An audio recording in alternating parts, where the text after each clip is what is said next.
Dios les continúa bendiciendo a todos en este hermoso día número 217 del plan de lectura de la Biblia en un año. Esta que te saluda es tu hermana y tu amiga Alexandra y te invito a que vayas conmigo a Isaías capítulo 46. Hoy vamos a estar leyendo del capítulo 46 al capítulo 48, así que busca tu Biblia. Que mire, amado, podemos tener un día largo de trabajo, un día difícil, pero cuando vamos a la palabra del Señor es como que sentimos el gozo, sentimos la paz, sentimos, amados, que Dios me va a hablar. Yo no quiero otra cosa que no sea que escuchar a Dios hablar a mi vida a través de su poderosa palabra. Y mira, amado, yo me gozo cada vez que me siento, cada vez que leo, cada vez que escudriño, ¿verdad? Y preparo, ¿verdad? Porque me tengo que preparar para poder hacer la lectura bíblica y la explicación, pero cada vez que escudriño la palabra y aprendo algo nuevo, yo digo gracias, Señor, porque de eso se trata, amado. Estamos aquí para seguir aprendiendo, estamos aquí para seguir conociendo más acerca de nuestro Dios y sabemos que no es en vano, que el tiempo que nosotros pasamos con el Señor, con su palabra, en su presencia, es para nuestro beneficio espiritual. Y cada vez que conocemos más de Dios a través de su palabra, también, amado, esa palabra va a hacer un efecto en nuestra vida. Así que eso nos da nuevas fuerzas, amado, para seguir hacia adelante. Así que no se rinda, siga hacia adelante. Si acaso, ¿verdad?, se atrasa unos días, pues vuelva de nuevo y retome la lectura de la palabra. Esto es un compromiso, ¿verdad?, con nuestro Señor y ciertamente, ¿verdad?, es de bendición para nosotros mismos. Así que vamos a orar en esta hora para comenzar con esta lectura de hoy. Padre, en el nombre poderoso de Jesús, venimos ante tu presencia, Dios mío, en esta hora presentándonos, Dios, y presentando este tiempo, Señor, de lectura de tu palabra. Padre, te damos gracias porque en este día, Dios mío, tú has estado con nosotros como lo estás siempre, Señor amado.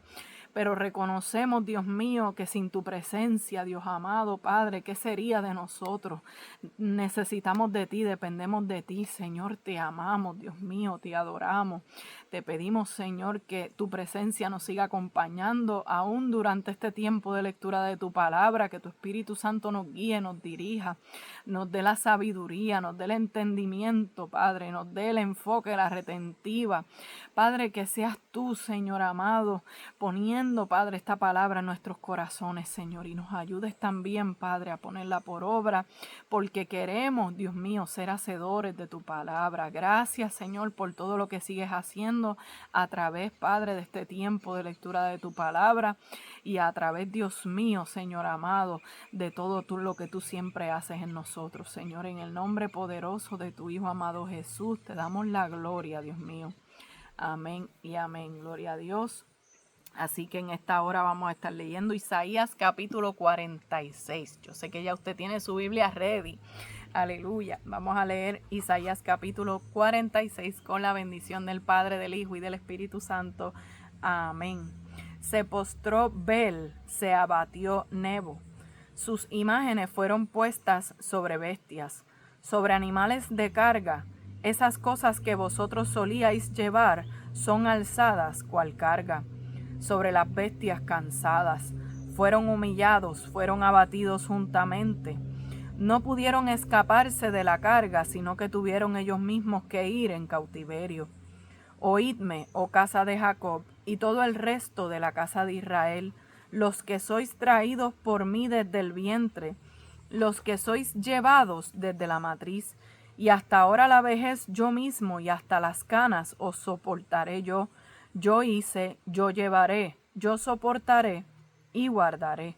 ¿A quién me asemejáis y me igualáis y me comparáis para que seamos semejantes? Sacaron oro de la bolsa y pesan plata con balanzas. Alquilan un platero para hacer un dios de ellos. Se postran y adoran. Se lo echan sobre los hombros, lo llevan y lo colocan en su lugar. Allí se está y no se mueve de su sitio. Le gritan y tampoco responde ni libra de la tribulación. Acordaos de esto y tened vergüenza. Volved en vosotros, prevaricadores. Acordaos de las cosas pasadas desde los tiempos antiguos, porque yo soy Dios y no hay otro Dios. Y nada hay semejante a mí, que anuncio lo porvenir desde el principio y desde la antigüedad lo que aún no era hecho. Que digo, mi consejo permanecerá y haré todo lo que quiero.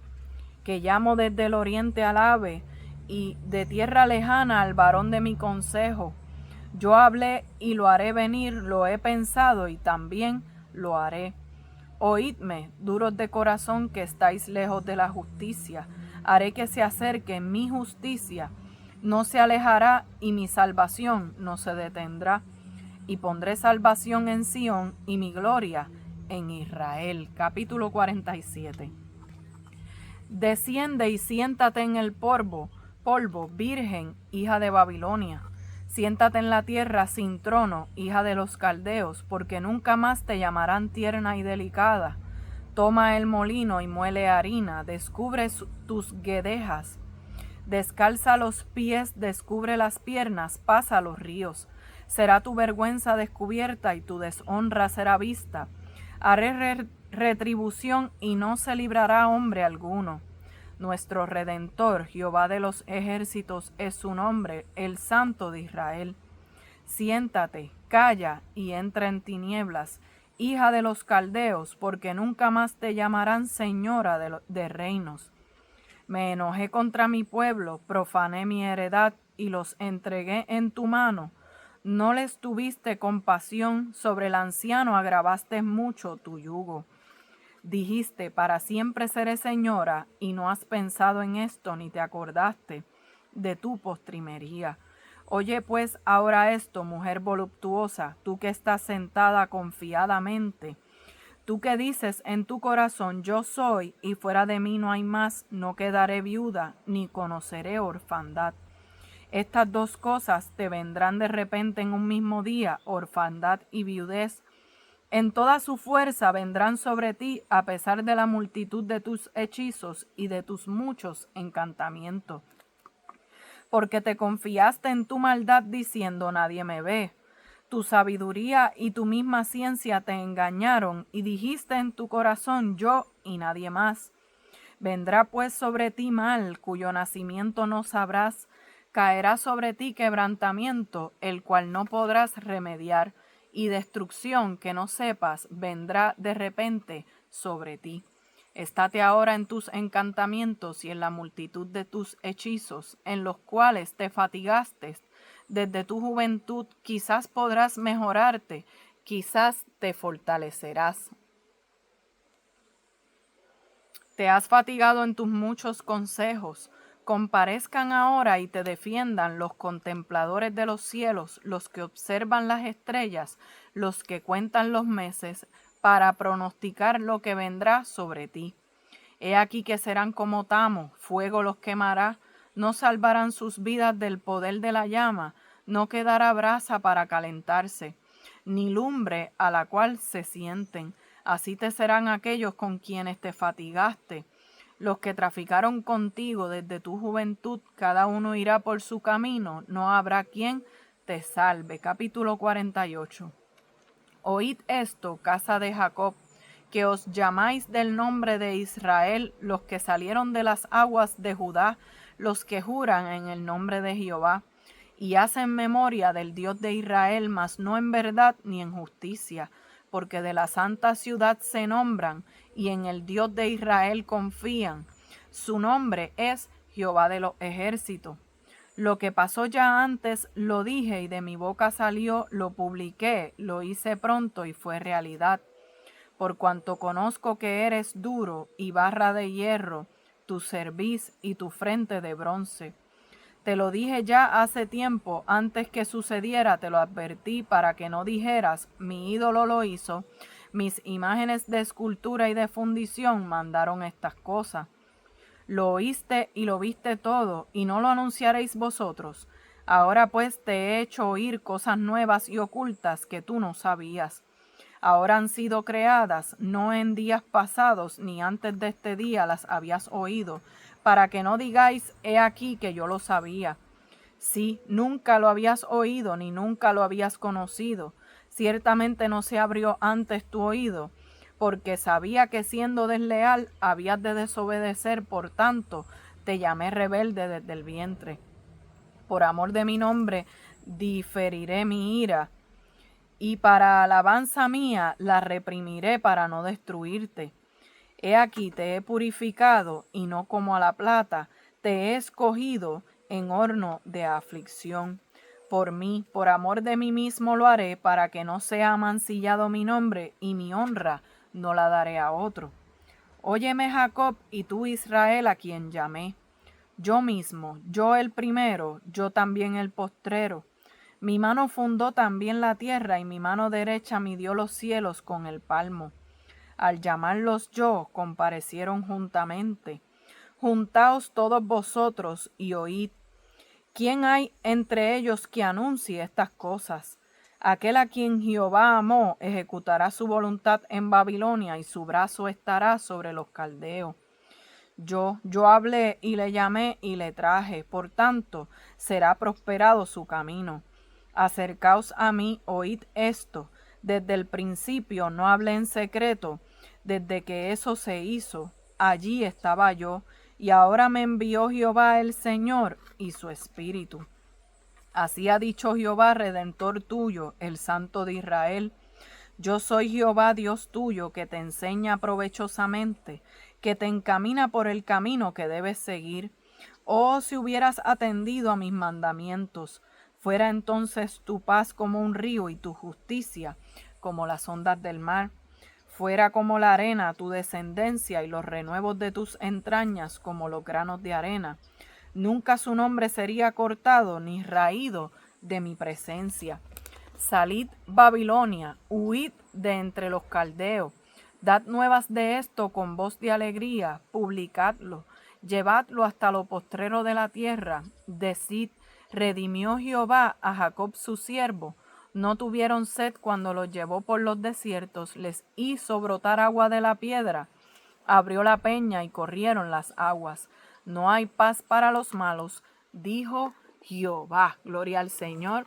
Hemos leído del capítulo 46 al capítulo 48 y fíjense que este capítulo 46 comienza como bien diferente porque dice, se postró Bel, se abatió Nebo, ¿verdad? ¿A qué se está refiriendo? Bueno, está presentando ídolos de Babilonia. En este capítulo vemos que presenta un contraste entre los ídolos de Babilonia y nuestro Dios, ¿verdad? Jehová de los ejércitos, gloria al Señor. Estos dioses llamados Bel y Nebo, ¿verdad? Dioses con minúscula, porque sabemos que con mayúscula solamente es el único Dios todopoderoso, creador de los cielos y de la tierra, el Dios tuyo y el Dios mío. Amén. Así que Bel y Nebo eran los nombres de los dos dioses falsos a los que le servían las naciones que adoraban a los ídolos. Entonces dice ahí que son transportados. Fíjate que dice, fueron puestas sobre bestias, ahí en el versículo 1 y 2. Sobre animales de carga, esas cosas que vosotros solíais llevar son alzadas cual carga sobre las bestias cansadas. O sea que son transportados sobre animales que necesitan, ¿verdad?, ser cargados. Sus imágenes son colocadas sobre bestias y llevadas de un lugar a otro. Mire qué cosa tremenda, que son ídolos, son dioses que los pueblos adoran, pero no pueden caminar, no se pueden mover solos, ¿verdad? No tienen la capacidad de hacer nada por ellos mismos. ¿Cómo esos dioses van a hacer algo por ti? ¿Verdad? Es para que veamos, ¿verdad?, la necedad de la idolatría que se ha hablado en capítulos anteriores, y es algo que Dios está constantemente, ¿verdad?, señalando y dejándole saber al pueblo que cuán desagradable para el Señor es que su pueblo, ¿verdad?, ande en la idolatría, teniendo un Dios todopoderoso, un Dios que ha hecho maravillas, un Dios que ha estado con ellos en medio de tanta desobediencia y de tanta rebeldía. Dios ha estado ahí, Dios ha perdonado, Dios ha provisto, Dios ha hecho milagros. Sin embargo, el pueblo, ¿verdad?, sigue poniendo su confianza en ídolos, teniendo un Dios vivo y de poder. Así que dice en el versículo 3, oídme, oh casa de Jacob, y todo el resto de la casa de Israel, los que sois traídos por mí desde el vientre, los que sois llevados desde la matriz, y hasta la vejez yo mismo y hasta las canas os soportaré. Yo hice, yo llevaré, yo soportaré y guardaré.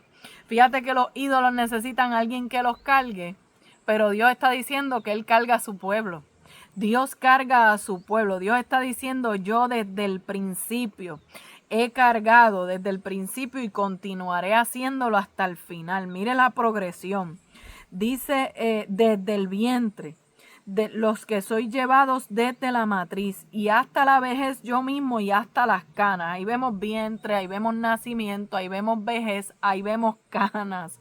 Aleluya. O sea que Dios no solamente está en una etapa de nuestra vida, Él está siempre.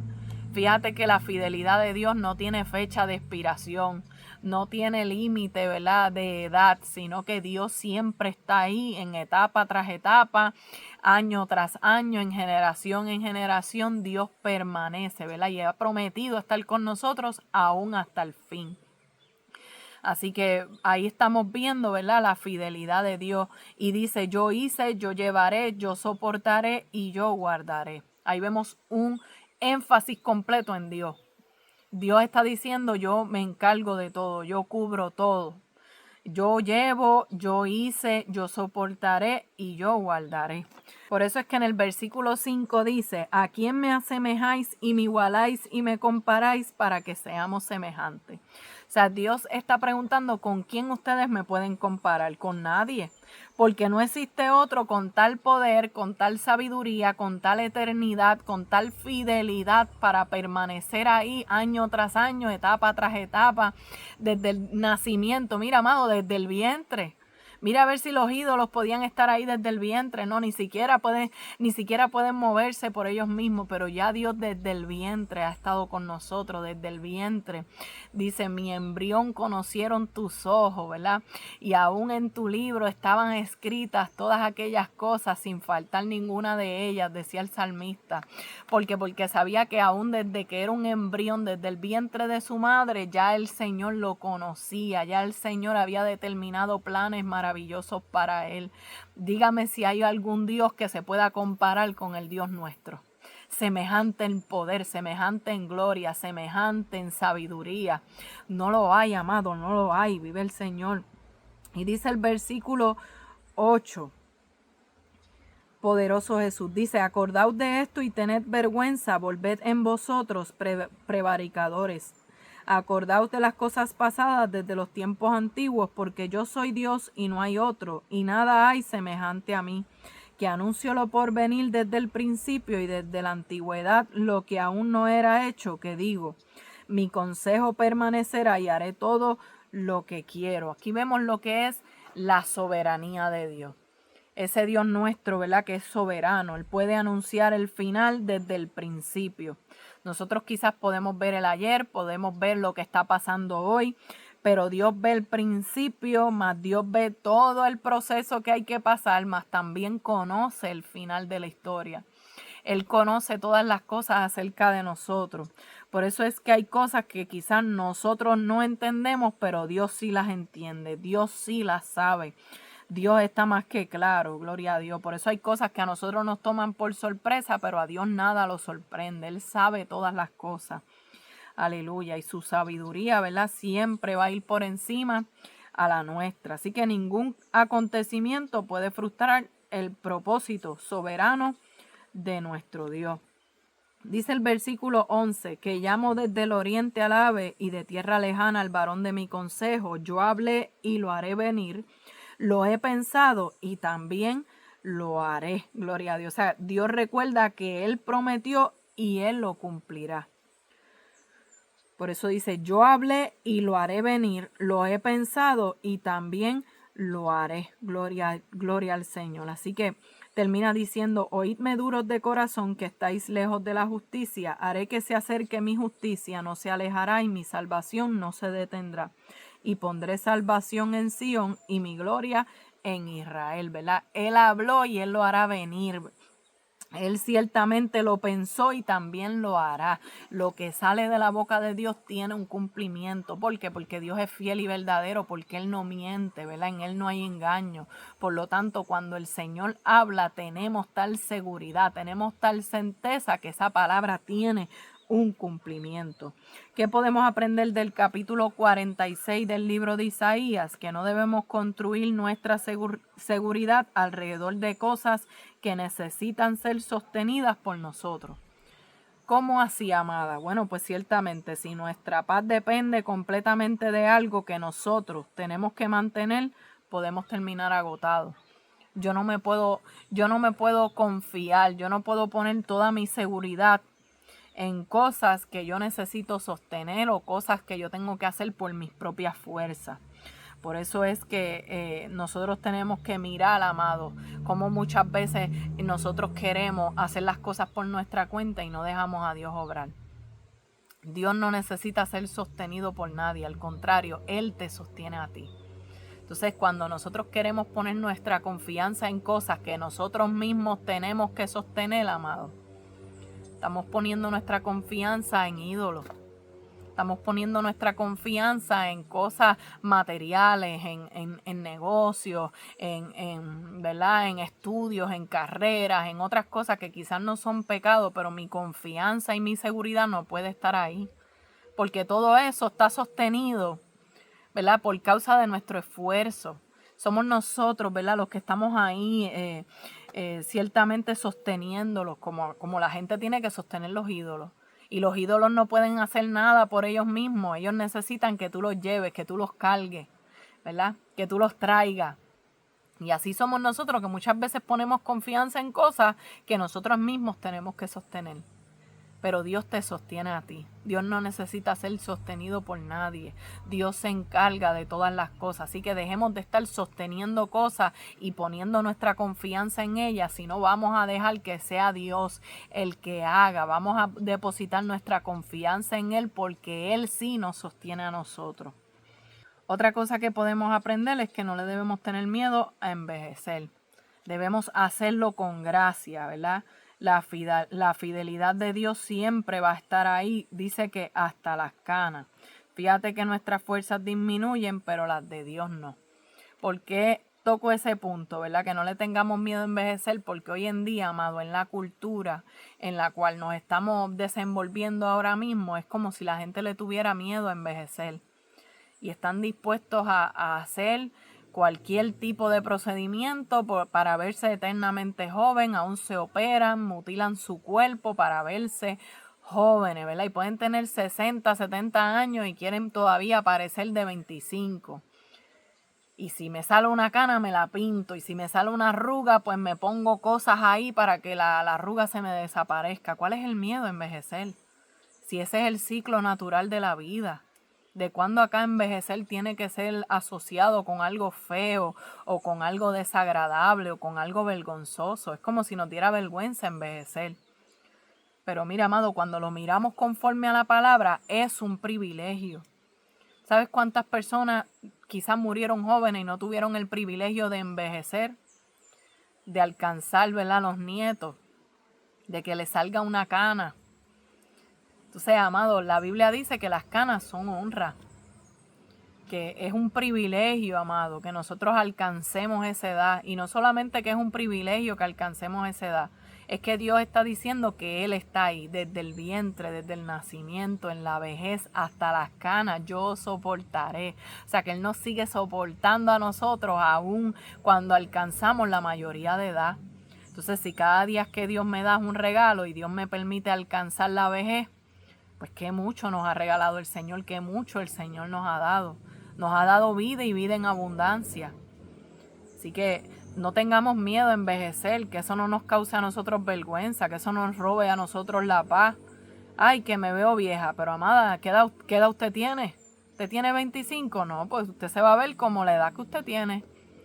Y todo este cuerpo se va desgastando, pero el hombre interior que se va renovando de día en día. Este cuerpo va a ir, amado, a 6 pies bajo tierra, se lo van a comer los gusanos, pero usted y yo tenemos un espíritu que va a ir a Dios y tenemos un alma que le pertenece al Señor, aleluya. Por lo tanto, yo no me afano, amado, por verme de 25. Yo no me afano porque yo tengo 34 años. Ya mismo cumplo 35, gloria a Dios por eso. Pero eso a mí, amado, para mí, ha sido un privilegio el que el Señor me haya extendido la vida, el que el Señor me haya librado de la muerte, me haya librado de tantas cosas y hoy por hoy me tenga de pie. Por lo tanto, yo sé que Él va a estar conmigo, ha estado desde el vientre de mi madre, desde mi nacimiento, toda mi vida, aun cuando estuve de espaldas a Dios, cuando Él, ¿verdad?, se revela a mi vida y yo tengo un encuentro con Él y aún hasta ahora, amado, todavía no tengo canas. Pero cuando me salgan, a mucha honra, amado, no me las voy a pintar porque las canas son honra. Por lo tanto, amado, vivamos contentos, agradecidos de Dios por cada día de vida y no tengamos miedo a envejecer. Podemos aprender también que podemos confiar en Dios aunque no conozcamos el final. ¿Por qué? Porque Él sabe todo desde el principio. Dice en el versículo 9, acordaos de las cosas pasadas desde los tiempos antiguos, porque yo soy Dios y no hay otro Dios y nada hay semejante a mí, que anuncio lo por venir desde el principio y desde la antigüedad, lo que aún no era hecho, que digo, mi consejo permanecerá y haré lo que quiero. Así que si ya Dios sabe cuál es el final, y dice la Biblia en Romanos 8:28 que a los que aman a Dios todas las cosas les ayudan a bien. Y que Él tiene pensamientos de paz para nosotros y no de calamidad. Pues entonces yo sé que el fin que a mí me espera va a ser un fin bueno porque Dios es el que tiene el control de mi historia. Él conoce ya el fin de la historia, pero mi vida está en sus manos. Y yo sé que el final de la historia va a ser que, bueno, va a ser en su presencia, va a ser la salvación, va a ser, ¿verdad?, la victoria. Eso es lo que le espera a los hijos de Dios. Por tanto, yo no tengo que temer qué va a ser mañana, qué va a pasar, porque yo no sé cuál es el mañana, pero Dios lo sabe. Dios sabe lo que me espera mañana. Entonces, a mí lo que me debe importar y lo que a usted le debe importar es que Dios esté. Después que Dios esté, no se preocupe. Yo no sé qué me espera mañana, yo lo que sé es que Dios va a estar. Y si Dios va a estar, yo voy a estar bien. Y si Dios va a estar, tú vas a estar bien. Confía. Aleluya. Ya en el capítulo 47, este capítulo está anunciando el juicio contra Babilonia, que es representada como una mujer que orgullosa, una mujer que iba a ser humillada, que iba a ser despojada de su ropa fina. Eso lo podemos ver, ¿verdad?, aquí en el versículo 1 que dice, desciende y siéntate en el polvo, virgen, hija de Babilonia, siéntate en tierra sin trono, hija de los caldeos, porque nunca más te llamarán tierna y delicada. Toma el molino y muele harina, descubre tus guedejas, descalza los pies, descubre las piernas, pasa los ríos. Será tu vergüenza descubierta y tu deshonra será vista. Haré retribución y no se librará hombre alguno. Mire lo que dice el versículo 7. Dijiste, para siempre seré señora, y no has pensado en esto, ni te acordaste de tu postrimería. O sea, eso de yo seré para siempre señora, eso habla de que de arrogancia, de que creyó que su posición era permanente.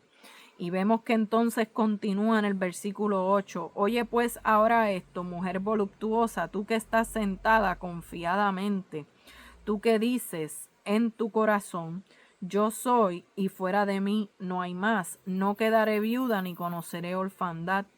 Estas dos cosas te vendrán de repente en un mismo día, orfandad y viudez.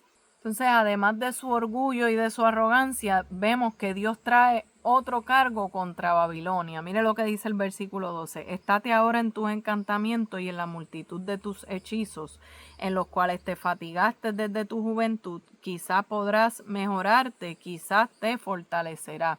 O sea, ¿cuál era el otro cargo adicional contra Babilonia? El juicio que vendría también por la multitud de sus hechizos y de sus muchos encantamientos. Babilonia pensaba, nadie me ve. Ese era el pensamiento de Babilonia. Dice en el versículo 10, porque te confiaste en tu maldad diciendo, nadie me ve, tu sabiduría y tu misma ciencia te engañaron, y dijiste en tu corazón, yo y nadie más. Vendrá pues sobre ti mal, cuyo nacimiento no sabrás, caerá sobre ti quebrantamiento, el cual no podrás remediar, y destrucción que no sepas, vendrá de repente sobre ti. ¿Ves? Ellos pensaban que nadie los veía, pero Dios sí veía. Entonces el pecado puede hacer que una persona piense que está fuera del alcance de las consecuencias. Pero Dios ve lo que nadie ve, lo que nosotros pensamos que nadie vio y quizás pasó por alto, quizás alguna acción, ¿verdad?, pecaminosa que dijiste, bueno, la voy a hacer en oculto, nadie me vio, nadie lo sabe, nadie se dio cuenta. Dios sí lo ve, Dios sí lo sabe y Dios sí se dio cuenta. Por tanto, no hay manera de que nosotros nos podamos esconder de Dios. Entonces, eso debe producir en nosotros reverencia, temor a Dios. Precisamente ese es el temor a Dios, el saber que Dios todo lo sabe, todo lo ve y yo no lo puedo engañar.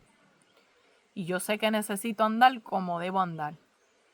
Eso es también integridad, el saber hacer lo correcto aunque nadie aparentemente me esté viendo.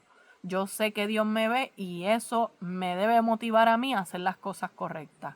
No solamente apartarme de pecado, sino guardar su palabra en todo.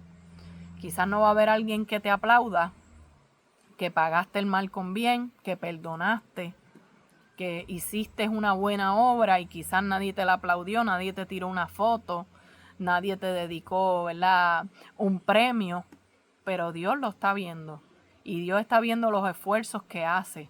Y Dios está viendo, ¿verdad?, las cosas buenas que sí hace y aún las veces que resisten las tentaciones. Por eso es que, amado, nosotros no necesitamos validación de nadie. Yo no necesito un aplauso. Yo no necesito, ¿verdad?, que nadie reconozca que estoy viviendo, guardando la palabra. Yo sé que Dios me ve. Yo sé que mi recompensa viene de Él. Y es delante de Él donde yo voy a estar algún día y a quien nosotros, ¿verdad?, todos le tenemos que dar cuenta.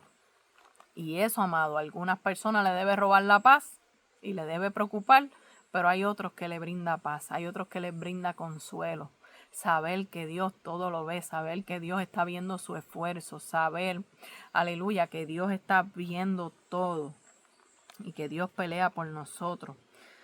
Pero el problema es que estas personas se creían autosuficientes, Babilonia, ¿verdad? Muchas veces por ese conocimiento, muchas personas se llenan de orgullo. Hay que tener mucho cuidado con el conocimiento, porque hay veces que el mucho conocimiento lleva a la gente a enorgullecerse. Y es ahí, amados, cuando desagradamos al Señor. Ahora mismo conocemos un poco más de la palabra, la estamos estudiando, la estamos leyendo todos los días, pero este conocimiento no nos puede hacer sentirnos superior a los demás. Este conocimiento no me puede llevar a mí a creerme más espiritual que otro o creerme, ¿verdad?, superior a nadie. Al contrario, mientras más conocimiento yo tengo, aleluya, mientras más conocimiento usted tiene, escuche esto, amado, más cosas buenas sabemos hacer. Entonces, si la Biblia dice que el que sabe hacer lo bueno y no lo hace, le es contado por pecado, pues entonces hay más cosas que se nos pueden contar por pecado, porque ya no estamos en ignorancia. Acuérdense que ahora tenemos un conocimiento. Mientras más usted sabe de la Biblia, pues más cosas buenas usted puede hacer.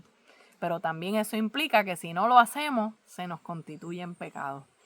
Así que conocer más de la palabra es bueno en cierta parte, pero también, amado, requiere más responsabilidad de nosotros, porque ya yo sé lo que dice la Biblia en cuanto a eso. Y entonces es más palabra que yo tengo que obedecer y que tengo que guardar, porque ahora ya la conozco. Cuando antes no lo conocíamos, pues no lo sabíamos, estábamos en ignorancia. Pero ahora tenemos más cosas buenas que podemos hacer y que si no las hacemos nos son contadas por pecado. Así que el conocimiento me debe llevar a mí a ser más humilde, más obediente a Dios y no a creerme mejor que nadie ni a ser orgullosa. Vemos que en el versículo 12, ¿verdad?, que ya leímos, que habla de los encantamientos, de los hechizos. Dice el versículo 13, te has fatigado en tus muchos consejos, comparezcan ahora y te defiendan los contempladores de los cielos, los que observan las estrellas, los que cuentan los meses, para pronosticar lo que vendrá sobre ti. He aquí que serán como tamo, fuego los quemará, no salvarán sus vidas del poder de la llama, no quedará brasa para calentarse, ni lumbre a la cual se sienten. ¿Qué está hablando ahí? Que está dejando claro, amado, que hay un desafío para los observadores de las estrellas, para los hechiceros de Babilonia, que salvaran a la gente del juicio. Después de todo, si verdaderamente tenían poder, iban a tener la capacidad de librarlos del juicio. Pero ante el juicio de Dios, el engaño de ellos iba a ser descubierto porque ellos mismos, ni siquiera ellos mismos podían escapar del juicio. Imagínense, ¿cómo van a hacer que otros escapen? Gloria al Señor. Así que dice y termina el capítulo diciendo: así te serán aquellos con quienes te fatigaste, los que traficaron contigo desde tu juventud. Cada uno irá por su camino, no habrá quien te salve. Esto es una sentencia terrible cuando está diciendo que no habrá quien te salve. Y esto es muy cierto para todos los que no encontrarán su salvación en el Señor. Si no lo buscas y eres salvo, ciertamente no habrá quien te salve. Si tú no buscas al Señor y no recibes esa salvación, pues no va a haber algún otro que te salve. Esa es la realidad. Él está dispuesto a salvar, Él está dispuesto, ¿verdad?, a librarnos del juicio. Pero cuando nosotros decidimos darle la espalda a Dios, pues, amados, no hay quien nos salve. ¿Qué podemos aprender de este capítulo 47? Que el orgullo espiritual es muy peligroso. Fíjense en que Babilonia no solamente tenía poder, se sentía demasiado firme y autosuficiente. Se sentían, ¿verdad?, que estaban completos, que no necesitaban a Dios para nada, ¿verdad? No necesito a nadie. Entonces, cuando nosotros estamos así en esa mentalidad, la caída se acerca. Porque antes de la caída viene la altivez de espíritu. Va a venir, amado, la caída, tarde o temprano, cuando hay arrogancia, cuando hay altivez. Así que tenemos que cuidarnos de ese orgullo espiritual porque es muy peligroso y es una de las señales claras de que esa persona va en picada, que esa persona va a caer y se va a dar duro contra el suelo. ¿Por qué? Por el orgullo, por la altivez y la arrogancia. Dios exalta al humilde, al altivo lo mira de lejos. Dice, porque el que se enaltece será humillado, mas el que se humilla será enaltecido. Eso es, amado, eso es ley de vida, eso es palabra de Dios, eso es una verdad más que cierta. El que se cree la gran cosa, el que se cree grande, va a terminar humillado, porque aquí lo único grande es Dios. Otra cosa que podemos aprender es que debemos cuidar nuestras palabras cuando prosperemos. Esa frase que estaba diciendo ahí, que ella decía, para siempre seré señora. Ese tipo de frase, ¿verdad? De siempre será así, esto nunca cambiará. Expresiones, ¿verdad?, que lo que revelan es arrogancia. Tenemos que tener mucho cuidado con la manera en la cual nosotros nos hablamos, ¿verdad?, cuando el Señor nos prospera. Para que el Señor no nos saque del lugar donde nos ha puesto. Mantengámonos siempre humildes, mantengámonos siempre sencillos, reconociendo que toda la gloria es del Señor. Y también podemos aprender que nuestra búsqueda de dirección debe comenzar primeramente con Dios. Primeramente y más que todo, amado, debe estar en Dios. ¿Por qué? Porque no es con el brujo, no es con el horóscopo, no es con las cartas, no es ningún tipo de práctica de ocultismo, satánico, nada de eso, ni los hechizos, ni los encantamientos, ni la magia, nada de eso, amado. Nada de eso me puede dar a mí dirección en la vida. ¿Por qué? Porque todo eso proviene de Satanás y Satanás es padre de toda mentira. Quizás hay algunas cosas que te puede decir que sean ciertas, pero sigue siendo mentiroso y padre de mentira. Entonces, cuando yo busco otras fuentes de dirección, yo estoy diciendo, Señor, no quiero recibir la dirección tuya. Señor, yo no quiero que tú me guíes mis pasos. Yo no quiero que seas tú el que me dirija. Y eso, amado, nos va a llevar al fracaso. No dependamos de ningún método que sustituya nuestra relación con Dios. Tengamos mucho cuidado con eso. El que busca a Dios lo encuentra. El que habla con Dios, Dios le va a hablar. El que quiere dirección de Dios y quiere sabiduría para tomar decisiones, ¿verdad?, y direcciones, Dios se la va a dar. Dios te va a hablar, Dios te va a confirmar. Dios no quiere que ninguno de sus hijos ande por ahí, ¿verdad?, a la aventura. Dios quiere que tú camines con certeza, con confianza. Que tú sepas qué es lo que Dios quiere hacer en tu vida. Pero cuando nosotros no nos satisface las respuestas de Dios y buscamos respuestas en los espíritus, en los muertos, en Satanás y en sus demonios, pues es ahí en donde entonces vamos a fracasar. Isaías capítulo 48, en este capítulo Dios vuelve a hablar directamente a Israel y el pueblo afirma pertenecer a Dios, pero su conducta no siempre va acorde con esa identidad, ¿verdad? Como pueblo del Señor. Dice en el versículo 1, oíd esto, casa de Jacob, que os llamáis del nombre de Israel, los que salieron de las aguas de Judá, los que juraron en el nombre de Jehová y hacen memoria del Dios de Israel, mas no en verdad ni en justicia, porque de la santa ciudad se nombran y en el Dios de Israel confían. Su nombre es Jehová de los ejércitos. Dios identificó a su pueblo como la casa de Jacob. Y fíjense en que este nombre significa tramposo, significa engañador. Y dijo que solo lleva el nombre de Israel. Quiere decir que no el carácter de Israel, que significa gobernado por Dios. Lleva el nombre de Israel, pero no lleva el carácter de Israel, que significa gobernado por Dios. Por eso dice la casa de Jacob, vive el Señor. Y dice en el versículo 3, lo que pasó ya antes lo dije y de mi boca salió, lo publiqué, lo hice pronto y fue realidad. Por cuanto conozco que eres duro y barra de hierro tu cerviz y tu frente de bronce. Te lo dije ya hace tiempo, antes que sucediera te lo advertí para que no dijeras mi ídolo lo hizo, mis imágenes de escultura y de fundición mandaron estas cosas. O sea, Dios les recuerda que había anunciado acontecimientos antes de que sucedieran. Y esto es otra diferencia entre Jehová y los ídolos. Ellos no controlan la historia, pero Dios sí. Ellos no saben lo que va a pasar mañana, pero Dios sí. Gloria al Señor. Por eso Dios ve que su pueblo, ¿verdad?, había visto todo su poder y gloria y aún así permanecían en esa rebelión obstinada en contra de Él. Dice, lo oíste y lo viste todo, y no lo anunciaréis vosotros. Ahora pues te he hecho oír cosas nuevas y ocultas que tú no sabías. Ahora han sido creadas y no en días pasados, ni antes de este día las había oído. Para que no digáis, he aquí que yo lo sabía. Sí, nunca lo había oído ni nunca lo habías conocido. Ciertamente no se abrió antes tu oído. Porque sabía que siendo desleal habías de desobedecer, por tanto te llamé rebelde desde el vientre. Por amor de mi nombre diferiré mi ira y para alabanza mía la reprimiré para no destruirte. Ahí vemos la razón de la misericordia del Señor para con su pueblo.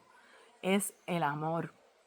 Porque el Señor nos ama, ¿verdad? Y por amor a su nombre. Vemos que Él, ¿verdad?, tiene misericordia de nosotros. Y menciona ahí en el versículo 10, amado, lo que es, he aquí te he purificado y no como a la plata te he escogido en horno de aflicción. ¿Qué es eso de horno? Un horno es un proceso de refinamiento, ¿verdad?, que también se le llama horno de aflicción. Los metales eran sometidos al fuego para separar de ellos las impurezas. Y Dios está diciendo que las pruebas habían servido para purificar y disciplinar a su pueblo. Y qué lindo que no dice, te destruí en el horno, sino que dice, te purifiqué. Así que hay pruebas que quizás pueden ser dolorosas, por eso se llama el horno de aflicción, porque quizás son pruebas que nos afligen y pueden ser dolorosas, pero aún así sacan algo bueno en nosotros. Ese es el propósito de las pruebas, no son matarte, no son destruirte, es sacar algo bueno de ti, es producir algo en ti y en mí. Y dice el versículo 14, juntaos todos vosotros y oír quién hay entre ellos que anuncie estas cosas. Aquel a quien Jehová amó ejecutará su voluntad en Babilonia y su brazo estará sobre los caldeos. Yo hablé y le llamé y le traje. Por tanto será prosperado su camino. Acercaos a mí, oíd esto. Desde el principio no hablé en secreto. Desde que eso se hizo, allí estaba yo y ahora me envió Jehová el Señor y su Espíritu.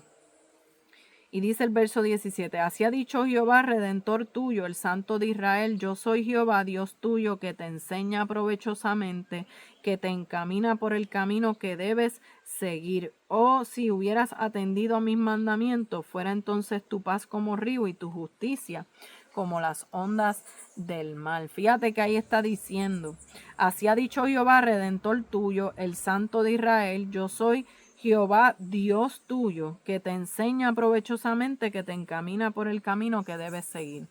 Ahí lo que nos está dejando saber es que Él es nuestro Dios, Él es nuestro Redentor, Él es nuestro Maestro, Él es nuestro guía. No solamente salva, también enseña, no solamente rescata, también dirige. Y nosotros debemos vivir de acuerdo a la voluntad de Dios, porque eso, amado, nos va a proteger de muchas consecuencias destructivas y de problemas. La bendición y la paz que produce la obediencia, amado, no se puede comparar con nada. Por eso dice ahí claramente, oh, si hubieras atendido a mis mandamientos, fuera entonces tu paz como un río y tu justicia como las ondas del mar.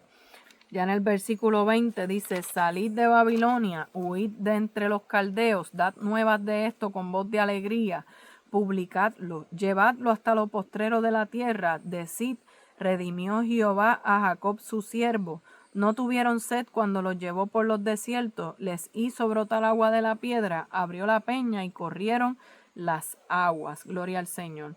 O sea, más que de moverse de lugar, cuando está diciendo, salid de Babilonia, es un llamado a salir de la esclavitud y regresar a Dios. Piensen que el capítulo termina con una advertencia y dice en el versículo 22, no hay paz para los malos, dice Jehová. ¿Dónde está la verdadera paz? La verdadera paz no está en las riquezas, no está en los lujos, no está en lo material. La paz está relacionada con una vida reconciliada y alineada con Dios. Eso es lo que va a verdaderamente producir una paz en nuestra vida. Pero no hay paz para los malos, no hay paz para el que está dándole la espalda a Dios, no hay paz para el que está en desobediencia a la palabra del Señor. Porque donde está Dios, ahí está la verdadera paz. La paz que da Dios, amado, no es como el mundo la da, sino que es una paz que sobrepasa todo entendimiento. Jesús dijo, mi paz os dejo, la paz os doy, yo no os la doy como el mundo la da. Y esa paz de Dios, amado, es algo que ciertamente lo vamos a vivir cuando sigamos viviendo en obediencia a la palabra y nos mantengamos ahí buscándolo. La verdadera paz está en Él. Es Él, es su presencia en nuestra vida lo que nos da paz. Vamos a tener paz en nuestro hogar, vamos a tener paz en nuestro corazón, vamos a vivir en paz con nuestro prójimo. La diferencia, amado, está en que Dios está en nuestra vida. El que no tiene a Dios vive en guerra, vive en contienda, vive en problemas todo el tiempo. La ausencia de Dios provoca eso, pero usted y yo que tenemos al Señor tenemos que tener la paz que Él da. ¿Qué podemos aprender de este capítulo 48? Que debemos permitir que las pruebas nos purifiquen. Fíjate que cuando habla del horno y nos recuerda a los metales que son purificados, fíjate que lo que va a provocar es que ese metal brille, que ese metal sea más valioso, que ese metal esté en un estado más puro. Aún se le puede decir que tenga mayores quilates. Y mientras más quilates tiene, más cuesta. Pero, ¿cómo entonces eso tiene más valor? Porque pasó más tiempo en el horno, pasó más tiempo en el fuego. Porque fueron quitadas más y más impurezas, está en un estado más puro. Pues de igual manera tenemos que preguntarle al Señor, ¿qué tú quieres formar de mí? ¿Cuántos quilates tú me quieres dar a mí? ¿Verdad? Pues entonces ahí yo sé cuál es el proceso que yo tengo que pasar. Si el proceso va a ser uno bien difícil, bien complicado, si va a ser un proceso más sencillo, pero le aseguro que a medida que seguimos buscando al Señor, Él nos va a seguir purificando. Podemos aprender también que obedecer a Dios protege nuestra vida. ¿Por qué? Porque los mandamientos de Dios no son simples restricciones. Nos van a guardar a nosotros, nos van a librar a nosotros de muchas cosas. El obedecer a Dios nos va a proteger, nos va a guardar, nos va a hacer bien. podemos aprender también que hay momentos en los que hay que salir. Hay momentos en los que hay que salir. Ellos tuvieron que salir de Babilonia. Dios los estaba llamando a salir de Babilonia. Pero ¿de qué nosotros tenemos que salir? Piensen que hay personas que deben salir de malos hábitos, de malos ambientes, de malas amistades, de relaciones dañinas y tóxicas, de patrones de conducta destructivos, de comportamientos, ¿verdad?, de peligro, de cuántas cosas nosotros tenemos que alejarnos. Muchísimas cosas, amados. Entonces, cuando estamos llamados a huir, a salir de Babilonia, yo quizás no estoy en Babilonia, pero quizás hay otras cosas de las cuales yo me tengo que guardar. Y yo tengo que procurar siempre salir de esas cosas, porque no me van a hacer bien en mi caminar en el Señor. Así que Dios no solamente quiere sacarnos de allí, también quiere enseñarnos a no regresar, a aprender a vivir diferente, que aquello de lo cual Dios te sacó, tú no vuelvas hacia atrás, sino que ahora seamos nuevas criaturas en Cristo y las cosas viejas pasaron, he aquí que todas son hechas nuevas, como dice 2 Corintios 5:17. Así que, amado, espero que esta palabra haya sido de edificación y de bendición a su vida. Luego, ¿verdad?, continuamos con el libro de Isaías. Vamos a paso firme. Gracias al Señor, ¿verdad?, y a su ayuda, que Él es el que siempre nos fortalece para poder seguir llevándolo a cabo. Así que les amo en el amor del Señor. Les envío un fuerte abrazo y compártalo con alguien para que también se una, para que lea la Biblia junto a nosotros y también, amado, recibamos de Dios lo que Dios tiene para nuestra vida. Así que Dios les bendiga y a su nombre, gloria.